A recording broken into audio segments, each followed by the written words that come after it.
बिराने वतन के शाना बशाना रह करके हमने इस देश को आजादी दिलाई है। इस देश के लिए एक कानून बनाया गया है। डॉक्टर बाबा साहब अम्बेडकर की सदारत में 200 से ज्यादा अफराद पर मुश्तमिल एक कमेटी थी, जिसमें जमीयत उलमा के जिम्मेदारान भी थे, और उस कमेटी ने हमारे इस देश भारत के लिए एक संविधान दिया है, एक कानून और दस्तूर दिया है। ये देश कानून के मुताबिक चलेगा, हमारा ये भारत देश संविधान के मुताबिक चलेगा। हमने इस देश की आजादी के बाद, कमेटी बनने के बाद, कमेटी ने जो कानून दिया उस कानून को मानना हमने अपने ऊपर लाजिम किया। हम कानून कभी हाथ में नहीं लेते और कानून से बाहर जाकर के हम कोई काम नहीं करना चाहते। हम चाहते हैं कि कानून के दायरे में रह करके हम लोग हिंदुस्तान के अंदर आजादी के साथ जिंदगी गुजारे।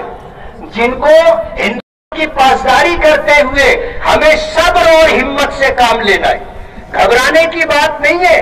25 करोड़ लोगों को खत्म करना कोई मुंह का खेल नहीं है। आपको बिल्कुल घबराने की जरूरत नहीं है। पूरे भारत के अंदर 25 करोड़ लोगों में से 10-20 लोगों को अगर मॉब लिंचिंग का निशाना बना करके वो वीडियो अगर साजिश और प्लानिंग के तहत वायरल की जाती है तो आपको उसको वायरल करने में हिस्सा नहीं लेना है। आपके पास आए आप उसे डिलीट करो, घबराने की बात नहीं है। हम कभी मरने से नहीं डरते, हमारा ईमान है, हमारा ईमान है। हम जिस मजहब को मानते हैं ये मजहब इस्लाम सिर्फ हमारा नहीं है, बल्कि ये इस्लाम आया पूरी दुनिया के इंसानों के लिए। हमारे आका सरकार दो आलम सल्लल्लाहु अलैहि वसल्लम नबी रहमत बन करके आए पूरी दुनिया के इंसानों के लिए।